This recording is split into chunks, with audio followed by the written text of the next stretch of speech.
pernah berlaku jemaah dia histeria.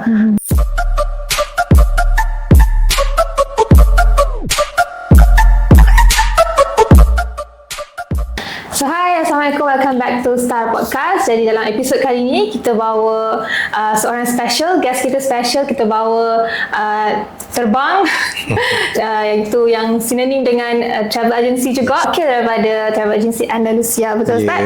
Betul. So dalam studio kita hari ni kita ada Ustaz Akasha. So Ustaz boleh perkenalkan diri dulu? Okey, bismillahirrahmanirrahim. Assalamualaikum warahmatullahi wabarakatuh.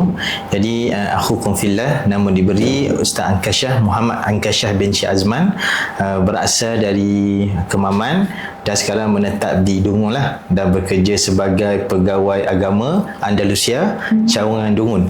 Jadi alhamdulillah, untuk dalam selain daripada itu, Ustaz juga menggalas sebagai seorang imam di Masjid Batu Tiong, dan alhamdulillah hari ini banyak membantu jemaah untuk terbang ke Tanah Suci lah. Jadi sedikit perkenalan awal. Okay, jadi Ustaz memang terlibat dalam bidang haji dengan umrah specialnya. Ustaz Akashah ke? Ankasha. Maaf saya. Ataupun nak mudah panggil Syah je sahaja. Ustaz Syah sahaja. Gitu. Okey, mudah sahaja insya-Allah. Ya, sekarang ni pun musim haji dengan umrah, tapi Ustaz dah terlibat. Sekarang ni memang fatrah atau tempoh ni jemaah haji berangkat ke Tanah Suci lah, dan untuk pengurusan di Malaysia kita dah selesai dah semua. Jemaah dah berjaya menghantar dan membayar untuk wang persiapan haji, dan sekarang ni proses dia orang terbang saja. Dan alhamdulillah setakat ni Ustaz tak turun padang sekali lah, cuma dari jauh kita follow up dengan jemaah sahaja. Itu. Okay. Jadi kita nak tanya sedikit sebanyak lah Ustaz, macam mana Ustaz boleh terlibat dalam bidang ni? Terlibat travel agency sebelum ni, sebelum dalam bidang ni Ustaz daripada mana? Pada awalnya Ustaz membantu, bantu jemaah dari segi grup yang kecil dan secara tak langsung.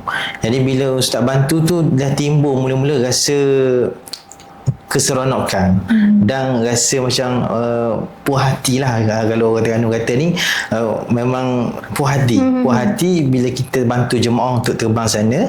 Jadi daripada itulah bermulanya episod Ustaz. Jadi Ustaz mendalami dalam ilmu umrah dan haji, dan Ustaz alhamdulillah diamanahkan untuk menjadi seorang mutawif dan pembimbing jemaah haji dan umrah. Jadi itulah sedikit maknanya permulaan awal. Jadi daripada jadinya seorang mutawif bermula daripada bawah juga. Kita bantu dulu. Bila minat jadi bila kita minat, jadi secara langsung kita pun dah lalui tempat yang fasa yang terakhir kita lah maknanya. Nak jadi seorang mutawif ni perlukan macam kursus apa semua? Untuk mutawif ni syarat dia pertama memang kena pandai bercakap lah, bercakap bahasa Melayu, dan untuk bahasa Arab itu adalah ekstra dan advantage lah kepada mutawif yang pandai cakap bahasa Arab. Sebab apa? Pengurusan di Mekah dan Madinah semua kita berbahasa dalam bahasa Arab. Jadi kalau kita berbahasa dalam bahasa Arab, memudahkan pengurusan kita. Itulah maknanya jemaah pun akan rasa wow, mutawif pandai bercakap Arab, jadi dia akan respect lah kita. Itulah maknanya bahasa tu sangat penting, bahasa Arab bagi Ustaz. Okey. Itu. Ustaz daripada tahun berapa Ustaz bergiat jadi mutawif? Hampir 15 tahun. Cuma bersama dengan Andalusia Ustaz baru saja 2 tahun baru. Sebelum ni Ustaz dengan travel agency lain, dan Ustaz pernah juga buat bukan travel sendiri. Ustaz buat ground untuk yang pergi DIY dan sebagainya, Ustaz bantu. Masa zaman-zaman belajar, jadi Ustaz yang menguruskan dia orang lah. Jadi itulah pengalaman daripada Ustaz sendiri, dan alhamdulillah sekarang ni dengan Andalusia lebih profesional, dan apa yang dan bekerjasama dengan klinik Nova dan sebagainya, pengurusan tu makin teratur. Alhamdulillah. Okey. Itu saya cakap mengenai mutawif tadi tu, apa sebenarnya tugas seorang mutawif ni? Kalau Ustaz boleh explain sikit, macam mungkin ada yang kat luar tu tugas tak tahu apa seorang mutawif. semua mungkin faham mutawif ni sekadar bawa tawaf saja. Bukan sebenarnya. Mutawif ni kalau kita buka lebih luas lagi, bukan sekadar membimbing jemaah, tapi mutawif lah kita semasa di Mekah dan Madinah, kita akan pastikan pengurusan hotel, bilik semua cukup dan pengangkutan, makanan semua akan diuruskan oleh mutawif. Dan kadang-kadang mutawif ni juga sebagai seorang guru. Dia juga sebagai seorang doktor kadang-kadang. Dia juga sebagai kaunselor, dan kadang-kadang mutawif ni sebagai anak kepada orang yang warga emas. Jadi kita banyak mendengar dan sebagainya. Jadi tugas mutawif ni bagi ustaz dia lebih syumul. Dia masuk syumul ni keseluruhan lah, bukan sahaja membimbing, bukan menyeluruh, betul. Menyeluruh maknanya bukan hanya membimbing jemaah melakukan ibadah tawaf sahaja. Kalau kita tinggal, bukan macam tu. Tapi ada setengah yang tidak bertanggungjawab. Bukan ramai lah. Mungkin dalam 100 orang tu ada satu orang saja yang mungkin dia sikap dia dan sebagainya, tinggal saja jemaah. Bukan bimbing daripada A sampai Z. Jadi tugas mutawif ni lebih kepada membimbing dan kita menjaga jemaah. Betul. Selain daripada umrah dan haji, ustaz pun ada juga Umrah dan haji. travel ke lain, maksudnya Pun kita panggil sebagai tour guide ke tour leader. Gitu. Jadi sebelum ni ustaz bawa ke Vietnam, ke Phuket, kita pergi ke Egypt. Jadi kita bawa travel dan sebagai ustaz sebagai tour leader lah, tour leader, dan kita bawa jemaah memang kata menelusuri ibrah perjalanan para nabi, dan pergi satu tempat tu memang berbeza. Kalau di Mesir lah. Kalau di Vietnam tu memang tak ada sejarah sirah kat sana. Tapi kita pergi tempat-tempat yang menarik, yang kata Masya Allah memang kata berbezalah di tempat kita ni. Jadi itulah mana pengalaman ustaz membawa grouping holiday lah. Selain pada umrah dan haji, kita pun ustaz sendiri bawa untuk grouping, kita pergi ke mana-mana negara yang untuk bercuti.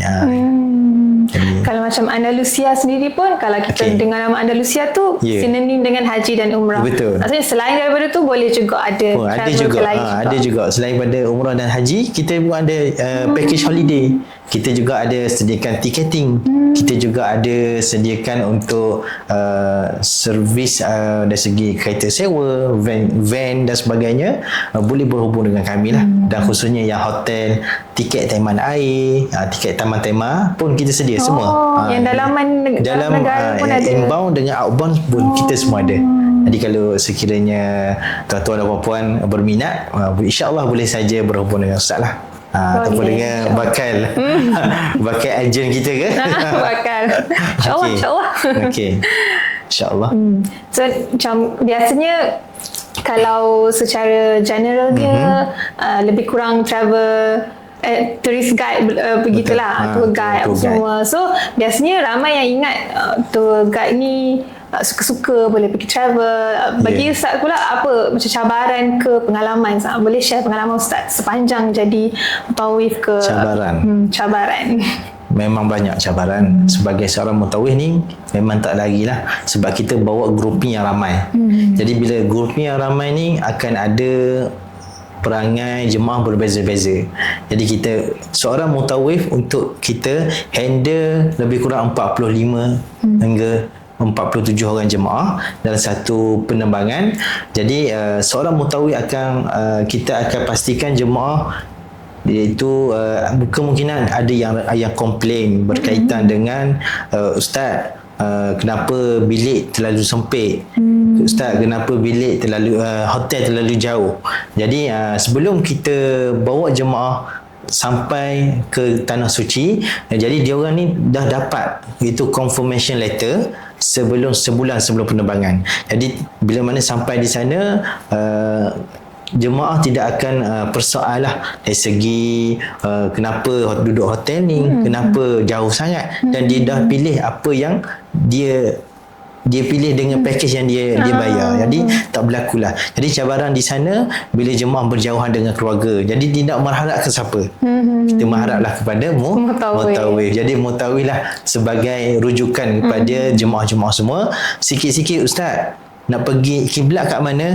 Ustaz, kat mana bilik? Lupa. Bila ibu-ibu kita ni tak jumpa. Jadi cabaran pada ustaz bila kita bawa jemaah ni dalam 40 orang tiba-tiba ada seorang tersesat. Dan dalam masa yang sama ada yang sakit lelah contoh. Jadi cabaran bagi ustaz untuk menghandlekan dalam satu masa yang sama untuk kita kena tenangkan jemaah supaya tidak beremosi. Jadi alhamdulillah dengan pengalaman yang kita ada, kita boleh selesaikanlah dengan kata tidak ada berlaku apa-apa kata apa ni jemaah tu marah-marah tak ada. Jadi semua alhamdulillah. Tak panik lah. Tak panik betul. Macam cakap pasal Ustaz cakap tadi ada yang tersesat ke. Pernah ke Ustaz mengalami betul cemas macam hilang ke, jemaah hilang satu tiba-tiba hilang? Pengalaman Ustaz yang bimbing jemaah, jadi kita tawaf dan sa'i, tiba-tiba ada jemaah yang berumur lah, jemaah yang berusia, dia tak jumpa di depan tu Ustaz. Jadi semua dah selesai dah. Jadi Ustaz duduk di depan. Dan bila Ustaz duduk kat depan, Ustaz tak boleh laju, tak boleh perlahan sangat. Jadi kena tengah-tengah. Jadi tak terlalu cepat dan tak terlalu lambat. Jadi Ustaz pun pastikan semua jemaah di belakang ada. Tiba-tiba tak tahulah jemaah hilang dari radar. Jadi bila hilang dari radar, kita pun teruskan perjalanan. Selesai ketika di sa'i untuk kita bercukur untuk rukun yang terakhir, kita bercukur, kemudian jemaah dah bebas daripada patang larang ihram dan semua ustaz pun dengan jemaah sekali kita semua pakat cari seorang jemaah ni perempuan dan dah berumur. Jadi dengan bayangkanlah tempat-tempat seramai berjuta-juta orang, kita nak cari seorang daripada jemaah kita, dan ustaz berpakat lah, kata kita ada teamwork sama-sama jemaah kita semacam keluarga. Kita pun ustaz duduk kat ujung sini, jemaah sana balik ke hotel, yang sebahagian balik ke hotel. Akhirnya jemaah yang tersesat tu dah sampai ke hotel sebenarnya. Bukan ada dalam masjid, tapi dah sampai ke hotel, tapi dia tak tahu nak pergi ke mana, bilik mana, tapi duduk di kawasan hotel lah. Okay. Itu maknanya pengalaman yang cabaran. Ada lagi yang dahsyat sebenarnya. Yang tak jumpa tu pun ada. Tak jumpa terus berhari-hari. Bukan jumpa, cuma makan hari lah. Jadi memang yang tu terpaksa minta pertolongan syurtah ataupun nama dia panggilan polis lah. Polis untuk dalam masjid tu untuk semua buat report dan semua pakat carilah. Itu makin jadi serius lah isu tu. Macam sekarang ni syarat untuk haji pun makin ketat. Betul. Lagi-lagi berkaitan dengan kesihatan. Kalau dari segi pandangan Ustaz sendiri, patut ke? Maksudnya macam memang patut untuk begitu ke? Ataupun dilonggarkan sikit? Lagi-lagi berkaitan dengan obesiti kan? Betul. Kalau umrah dan haji berbeza. Kalau umrah bagi Ustaz bergantung pada travel yang sanggup untuk menguruskan jemaah. Yang ada travel tak menguruskan jemaah yang dialisis. Ada yang travel yang menguruskan. Sebab apa? Proses dia sangat rumit. Nak pergi hantar jemaah, balik, kena hantar cari hospital, dan ada kena buat appointment. Dan di Saudi, untuk makluman semualah, kita bukan pakai booking. Jadi kalau di klinik Malaysia ni kita boleh call, hello doktor, saya nak buat dialisis, tayar sekian-sekian. Tapi di Saudi kita nak buat dialisis tu mesti pergi ke hospital dan baru kita tulis nama kat sana hari yang sama. Contoh kalau sebab kita orang ada petugas di sana, maksudnya petugas tanah air, petugas tanah suci lah, yang menyambut tetamu Allah. Jadi dia yang menguruskan tempahan, slot booking. Jadi pada masa yang sama memudahkan jemaah. Itulah maknanya. Jadi bagi Ustaz, soalan tadi macam mana itu sekiranya suggestion ataupun patut diketatkan kan. Untuk jemaah umrah mungkin tidak masalah, tapi dari segi jemaah haji sangat-sangat perlu ditekankan lah dari segi pesakit ataupun apa BPI untuk BMI. setiap BMI kan. BMI setiap jemaah. Kenapa? Sebab di sana memang terlalu mementingkan kesihatan, sebab memerlukan perjalanan Akses yang untuk rawatan tu betul. susah. Sangat susah dan sangat terhad. Jadi untuk jemaah haji memang perlu ditapis sebetul-betulnya lah. Sebab apa? Risau bila mana sampai di sana akan merumitkan ataupun memayahkan pihak-pihak lain lah. Itu bagi Ustaz. Kalau macam Okey. biasa kita dengar kalau cerita berkaitan dengan pergi haji ni ada Okey. yang berlaku kematian apa semua. betul. Ustaz pernah mengalami daripada yang Betul. anda, Secara Ustaz? jujurnya yang di bawah Ustaz tak pernah lagi lah. Tak pernah lagi jemaah Ustaz meninggal. Tapi yang sesak nafas tu banyak, ramai lah. Yang sesak nafas tu ramai. Terpaksa Ustaz dia pergi kat dinding, disuruh tekan dada dia dalam-dalam. Jadi Ustaz pun tak tahu, mungkin dia ada sakit macam ulu hati. Selagi tak tekan, selagi itulah dia rasa sesak nafas. Dia Ustaz rasa risau dah time tu. Jadi dia pun semangat nak pergi ziarah. Ustaz kata jangan haji, kalau tak mampu tak payah ikut, duduk dekat hotel. Jadi Ustaz, saya nak pergi juga Ustaz. Sebab dia pergi dengan isteri dia. Jadi ikut sekali lah. Maknanya dalam masa sama turun naik kursi roda, Ustaz terpaksa tekan dada dia. Jadi memang agak mencabar. Dan bagi Ustaz rasa risiko lah, risiko. Tapi jemaah dia sanggup, kuat semangat. kuat semangat. Dia kata Ustaz, ni lah mungkin peluang terakhir. Dan sebenarnya jemaah tu adalah kenangan terakhir Ustaz dengan dia dekat Mekah. Balik je Malaysia, dalam beberapa bulan dia meninggal dunia. Jemaah yang Ustaz bawa tu meninggal dunia. Dan betul lah yang dia nak pergi sangat-sangat, sebab itu adalah ziarah terakhir dia sebenarnya. Allahu Akbar. Jadi itulah maknanya sedikit Tapi daripada banyak sebenarnya kisah yang macam tu kan Ustaz. banyak sangat Macam yang lepas balik daripada menunaikan haji, tak lama kemudian tu meninggal. ada yang side effect daripada kesihatan. Ada mungkin dah sampai masa masa dia untuk dijemput dah. Jadi kebanyakan yang pergi ke sana mengharapkan perakhiran yang baik, husnul khatimah. Jadi Ustaz petik dalam satu, bila mana kita masuk dalam tanah suci, kita duduk di Makkah dan di Madinatul Munawwarah, wa man dakhalahu kana amina. Jadi kalau yang ada kusuk, ada yang masalah dan sebagainya, masuk je di tanah Makkah dan tanah Madinah, di bumi Makkah dan Madinah, insya-Allah dakhala kana amina. Dia akan rasa tenang dan rasa-rasa tidak adalah perkara yang membuat diri dia rasa serabut dan sebagainya. Pergilah ke sana susah hati. Jadi kalau kata Ustaz, tempat mana yang paling best nak healing? Mekah dan Madinah dah tempat dia.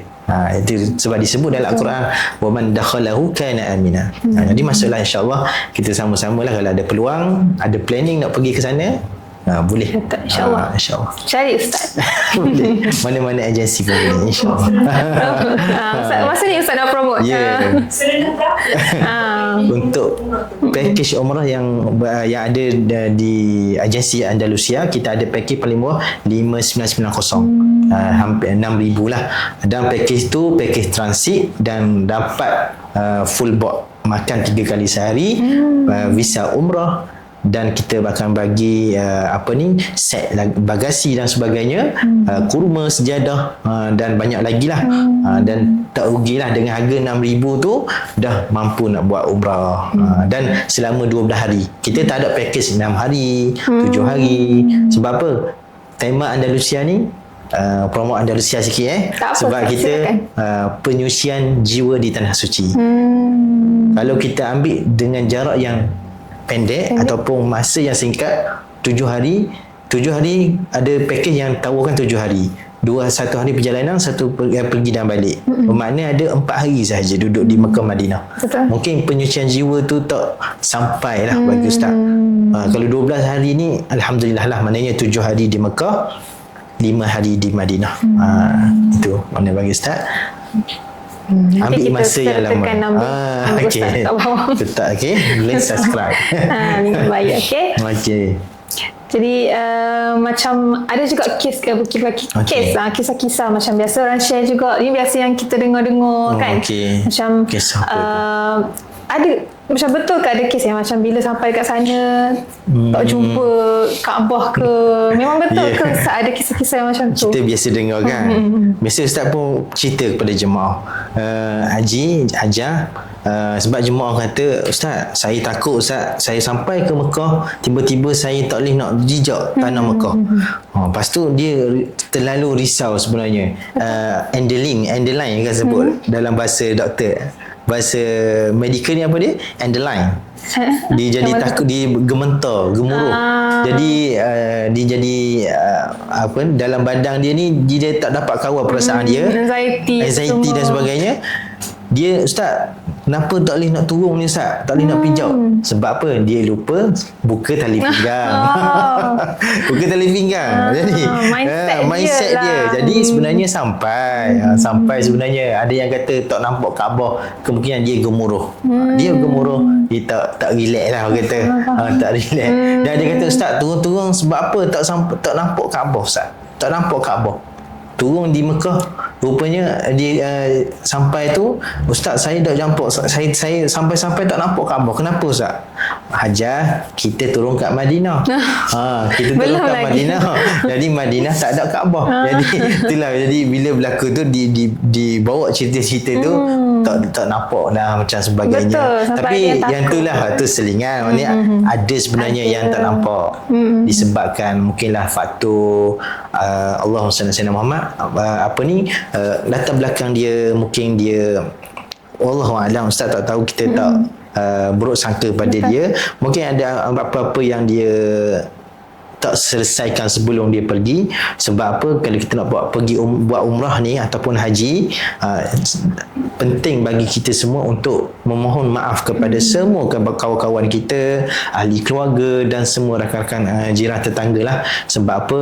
Kita disunatkan untuk menjamu selera ataupun menjamu makan kepada ahli qaryah kita.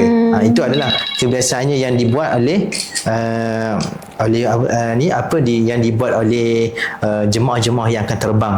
Jadi Ustaz rasalah untuk mengelakkan berlaku perkara tu yang pernah berlaku sebelum-sebelum ni, kemungkinan ada kesilapan yang dibuat di sebelum tu ataupun di Malaysia ataupun di tempat-tempat lah. Jadi pernah berlaku, memang ada. Okey. Sebab kadang-kadang sampai seseorang tu takut lah. Betul, dia sampai tak pergi sebab takut. Dengan kesalahan dia mungkin lah dia kata, Ustaz, tapi kita kena ingat dalam Al-Quran sebut satu ayat, la taqnatu min rahmatillah, jangan kita berputus asa dengan rahmat Allah. Walaupun kita buat dosa, kita buat apa-apa sebelum ni lah yang tanpa kita sedar ataupun dengan kita sedar, tapi kita kena berusaha. La taqnatu min rahmatillah, kita kena berusaha untuk jangan kita berputus asa. Jadi Allah tidak pandang benda yang kita buat sebelum ni. Jadi Allah pandang apa yang kita usahakan dan perakhiran kita. Jadi insya-Allah jangan rasa takut nak pergi buat umrah. Walaupun ada penyakit banyak, jangan rasa takut. Boleh buat rawatan, dan insya-Allah dari masa yang sama untuk sekiranya untuk jemaah haji kita ada konsultan, dia boleh konsult kan, kalau ada yang dapat bacaan kecimani yang tinggi dan sebagainya, dia boleh konsult ataupun darah tinggi kan. Jadi boleh rawat Ustaz, tak apa. Tapi memang jemaah haji Ustaz sebelum ni memang dia buat rawatan tu. Antaranya yang dibuat di Klinik Nova lah, ada yang buat. Masya-Allah. Jadi itu adalah salah satu usaha lah yang baik untuk jemaah haji dan umrah. Jangan putus asa. Okey. Itu keyword, jangan putus asa. Jangan putus asa. Semua orang layak untuk untuk sampai ke tanah suci bumi Makkah Al-Haramain. Okey. Kita nak masuk selit-selit sikit. Okay, boleh, tak ada masalah. Nak selit kisah seram, boleh ke tak? Ustaz ada ke kisah seram nak share dengan kita berkaitan dengan daripada jemaah-jemaah haji ke ataupun sepanjang Ustaz bertugas ni kan, di travel mana-mana, ada kisah seram, boleh share dengan kita? Kalau kisah seram ni banyak sebenarnya, tapi kalau bagi Ustaz lah, kisah seram ni yang berlaku di tanah suci, tak banyak berbanding di tempat-tempat lain. Sebab kita pergi ke tanah Haramain, tanah yang dijaga, iaitu tanah suci.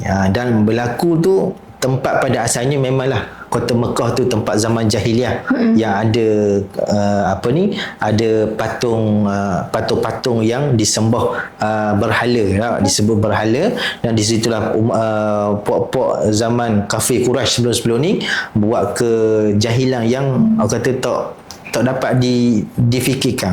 Ada yang buat hubungan songsang dan sebagainya, minum arak secara berleluasa. Jadi di situlah tempat kata the king of maksiat lah. Tapi Allah tukarkan dia daripada the king of maksiat tu, sekarang dia ada tanah yang tempat yang paling suci, yang dijaga dan tidak adalah maksiat yang berlaku di tanah haram, dan tidak ada fitnah yang berlaku di tanah haram, dan tidak ada aurat sekalipun yang dibuka di dalam tanah haram. Dan Dajjal pun tidak mampu untuk masuk di kawasan tanah haram. Jadi untuk kisah seram dia, Ustaz ceritalah, maknanya berlaku juga mistik-mistik ni di tanah suci. Walaupun tanah suci kan ada juga maknanya yang pekat sana tu general lah, kalau ikutkan yang asuk-asuk ni. Kalau kat kita ni mungkin pakat kader-kader yang corporal saja, dia ni general, pakat tinggi lah, pakat tinggi. Kalau dia mistik dia tu lebih bahaya lagi lah. Jadi kalau kat sana Ustaz tak nampak dengan mata Ustaz, tapi cerita daripada mutawif yang uruskan jemaah-jemaah yang mana di sana pernah berlaku jemaah dia histeria dan dia terjun dari lubang hos yang biasanya tempat orang buang sampah di hotel-hotel yang tinggi. Jadi dia berlaku, dia nampak sesuatu yang panggil dia dalam terowong tu. Jadi dia terjun. Bila terjun, melekat di tengah-tengah. Jadi tak dapat diselamatkan lah. Jadi jemaah tu Ustaz rahsiakan lah daripada mana, tapi memang berlaku di sana. Sebab apa? Ada yang menghasut dia orang. Jadi tempat di sana perlulah kita fikir juga, tempat di sana kita sampai di Mekah perlu kita niat untuk kita ni dijaga. Walaupun kita berada di kota Mekah sekalipun, tetap kita mesti membaca adab-adab ketika masuk di kota Mekah dan kota Madinah. Di Madinah pun ada. Jadi tempat yang mistik-mistik tu ada. Contohnya di tempat Badar, disebutkan di sana ada satu tempat ditanam Abu Jahal di situ. Ditanam, dilempar Abu Jahal dalam telaga tu, dan masih ada lagi kesan di situ. Jadi ada yang sampai di sana tiba-tiba meraung. Kebanyakannya orang perempuan lah. Orang perempuan yang jemaah kawan-kawan Ustaz yang bawa, kebanyakan orang perempuan yang meracau. Sebab apa? Dia pergi tempat tu yang di mana tempat yang dilaknat, ataupun tempat-tempat yang Allah murka. Jadi pergi juga dengan sampai di sana tiba-tiba tak sedarkan diri. Ada yang bercakap bahasa Arab pun ada. Tak pandai bahasa Arab, tapi belum pandai cakap pandai cakap Arab. Memang mistik lah tak. Memang jemaah ni pandai Arab ke? Tak pandai pun. Orang kampung je, maknanya orang daripada kita lah. Dan jarang lah kalau bercakap Arab ni. Masya Allah. Tapi dia dirasuk. Itu adalah perkara-perkara yang pernah juga di Malaysia sendiri. Sebelum nak terbang tu, dia tak dapat nak fly, disebabkan dia mungkin dari Malaysia ni dah ada gangguan. Dia dah ada gangguan. Jadi sebelum dia nak terbang tu, dah memang tak dapat nak terbang. Dia nampak macam-macam kelibat di pesawat. Macam-macam. Jadi itulah maknanya Ustaz selalu nasihat kepada jemaah, walaupun niat kita pertama memang nak melakukan ibadah umrah, dalam masa yang sama kita jangan lupa untuk kita sentiasa melazimi zikrullah ataupun melazimi itu ayat-ayat pendinding. Dan paling kurang kita baca ayat kursi untuk mendinding diri kita ni untuk kita masuk di tempat-tempat yang kita tak tahu ada apa yang di situ. Maknanya maknanya itulah perkara mistik lah Ustaz. Tapi dari depan Ustaz sendiri jaranglah kalau Ustaz lalui. Alhamdulillah lah setakat ni terjaga lagi. Setakat ni okey lagi. Okey lagi. Kalau boleh Ustaz tak mau jumpa. Jadi nak minum air dulu boleh? Okey, saya tak apa. Boleh teruskan. Teruskan. Okey. So kita kalau untuk first timer contohnya yang belum pernah travel ataupun yang belum pernah buat umrah, buat haji, apa Ustaz punya tips ataupun persiapan yang boleh buat? Nasihat Ustaz ataupun tips lah kepada yang permula ataupun yang bercadang tengah planning untuk pergi ke Mekah dan Madinah untuk melakukan ibadat umrah. Pertama, kita perlu betulkan niat kita. Pertama, jangan kita terlalu fokus dengan persiapan fizikal ataupun kita buat persiapan dari segi barang-barang shopping, terfikir yang tu saja. Sampai Mekah nak beli sini-sini. Jadi kita banyak fikir kepada persiapan untuk beli barangan kat sana sehingga kita lupa niat asal kita untuk melakukan umrah, ibadah umrah lah. Jadi nasihat Ustaz, first baiki niat dulu, dan yang kedua fokus juga untuk persiapan mental dan fizikal. Mental ni macam mana? Mental ni untuk yang pemula yang bercadang nak pergi buat umrah pada tahun ni ataupun tahun depan. Mental kita kena mindset. Tempat di sana bukanlah tempat berseronok, bukanlah tempat untuk kita melepaskan amarah kita. Bila sampai di sana, kita kena faham bumi yang penuh diuji. Dan kita kena banyak bersabar. Dan banyak bersabar dengan kerana orang Arabnya, dengan kerana jemaah bersama dengan kitanya. Jadi macam-macam lah kita kena hadap. Jadi insyaAllah nasihat Ustaz, betulkan niat. Dan yang kedua, persiapan dari segi fizikal. Brisk walk lah pagi-pagi di mana-mana tempat, supaya sebab apa, kita banyak berjalan kat sana. Kita banyak berjalan dan memerlukan tenaga yang stamina yang lebih lah, kuat. Okey, itu sajalah daripada Ustaz. Daripada untuk nasihatnya. Untuk nasihat untuk first timer. First timer. Kalau sekarang kita musim-musim raya haji, hari Arafah, Ustaz ada ke nak share sikit berkaitan, kita sentuh sikit berkaitan dengan hari Arafah ke, apa yang Ustaz nak share? Ya, hari Arafah. Pun kaitan dengan raya haji ke? Okey, kita bismillahirrahmanirrahim. Sedikitlah perkongsian berkaitan dengan Yaumul Arafah, ataupun sebelum kita masuk Yaumul Tashrik. Pada Yaumul Arafah pada 9 Zulhijjah dan 10 Zulhijjah, 11, 12, 13 itu merupakan hari Yaumul Tashrik. Jadi kepada untuk yang jemaah ataupun semua yang berada di Malaysia khususnya dan secara amnya di seluruh dunia lah, dan bila mana tibanya waktu Yaumul Arafah, disunatkan kita untuk berpuasa. Jadi berpuasa, ambillah fadilat ini kerana apa? Jemaah haji di Yaumul Arafah dia akan berwukuf di Arafah. Jadi kita di Malaysia kita buat apa? Kita tak buat apa pun. Mungkin duduk dalam pejabat, mungkin duduk di mana-mana tempat yang tidak memerlukan tenaga yang banyak dan tidak duduk di tengah-tengah panah. Tapi jemaah haji di sana pada Yaumul Arafah dia berwukuf di padang Arafah. Jadi kita nak menunjukkan simbolik kita supaya kita ni seakan-akan kita mengorbankan rasa jiwa kita dan tenaga kita berpuasalah.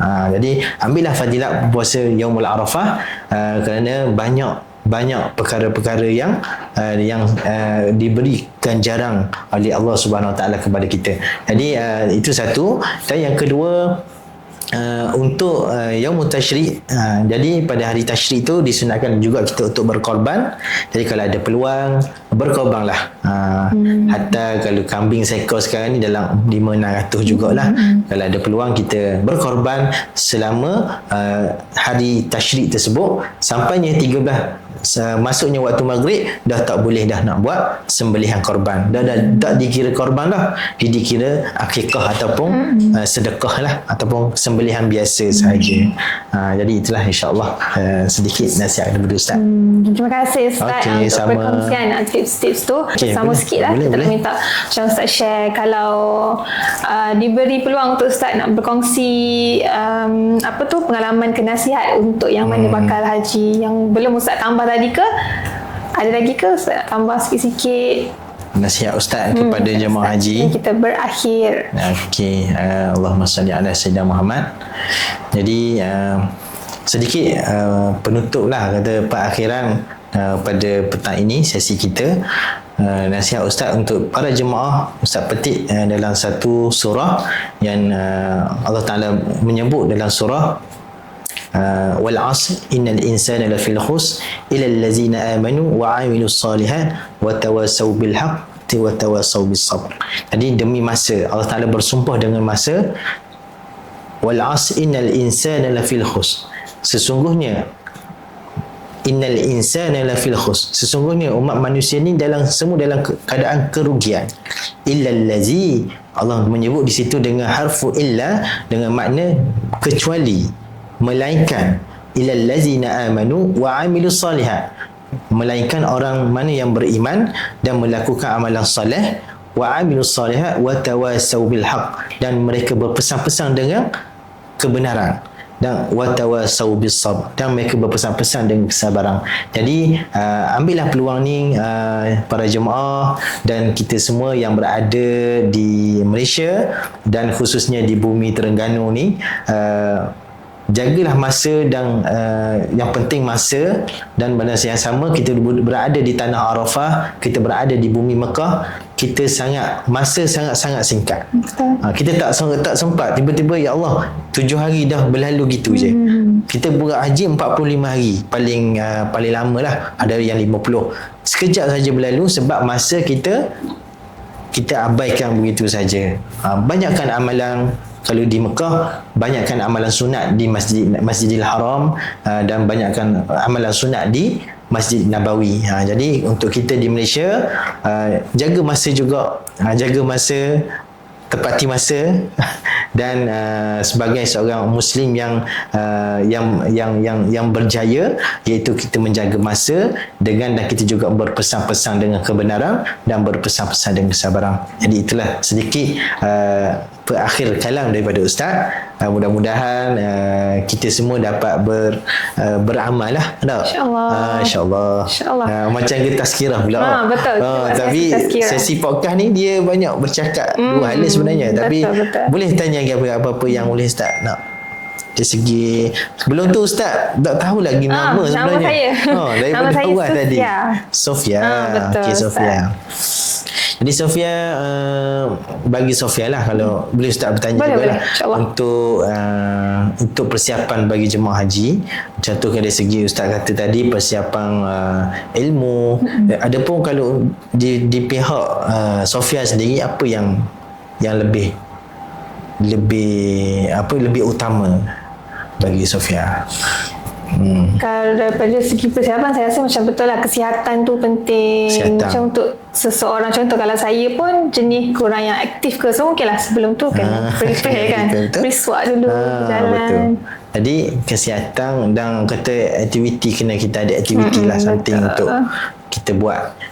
Jadi memang penting lah, memang betul. Sebab apa, kalau kita tak biasa bersukan, kita kena cuba untuk bersukan. Dan kalau tak nak bersukan, gym sebelah pun betul. Boleh main gym. Okey. Jadi Ustaz sekarang Macam kalau tadi Ustaz kata tak terlibat dengan haji umrah dekat sini, so Ustaz bahagian mana sekarang ni? Sekarang ni Ustaz lebih kepada kita sebelum mulanya Yaumul Arafah, jadi kita buat program-program dengan jemaah-jemaah haji cilik, kita buat yang dewasa pun ada. Jadi sekarang ni Ustaz lebih turun padang untuk kita berikan pendedahan kepada budak-budak sekolah rendah, tabika daripada tadika, sekolah rendah dan sekolah menengah. Kita buat khusus haji. Jadi simulasi haji lah. Jadi bila simulasi haji ni memang dia orang berminat lah. Macam mana nak melontar, macam mana nak melontar jamrat, ataupun macam mana suasana wukuf di Arafah tu. Sebab dia memang betul-betul buat simulasi kan. Betul. Jadi semua pakaian ihram ni semua dapat rasa vibe yang berada di Kota Mekah. Walaupun tak samalah kepanasan dia tu. Kita buat dalam bawah bumbung, bukan tengah panas. Jadi itu peluang yang payahlah nak dapat pada simulasi haji ni. Join lah kalau ada. Hatta yang dewasa sendiri. Untuk orang besar pun ada juga buat. Ada buat. Dan setakat ni untuk ni Ustaz ambil beberapa sekolah saja, sebab memang untuk bulan 8 ni event kita lagi besar di peringkat Andalusia. Kita buat seluruh cawangan kita 72 cawangan, termasuk HQ pada 1 bulan 8 insya-Allah. Yang tu kita buat satu negeri, by negeri lah. Negeri. Jadi Ustaz akan buat berpusat di Kuala Terengganu ataupun di Dung lah, insya-Allah. Boleh Ustaz promote sikit bila event kat mana? Belum diwawakan lagi, official lagi. Nantikan iklan selepas ni insya-Allah. Ustaz rasa setakat tu saja. Mungkin kita bertemu sesi yang seterusnya. Ada yang siri kedua. Boleh panggil Ustaz lagi. Boleh pada soalan-soalan yang lebih atau kita jemput perinci. doktor ke depan ni Ustaz boleh? Doktor. Okey, boleh insya-Allah. Okay, so kita dah ke penghujung podcast kita episod kali ni. So terima kasih banyak-banyak Ustaz sebab sudi join kita punya studio hari ni yang baik. Biasa je ni Ustaz. Terima kasih. Teruskan, moga-moga podcast ni dapat memberi manfaatlah kepada penonton-penonton dan subscriber semua. InsyaAllah. So jumpa lagi di next episode. Bye. Assalamualaikum.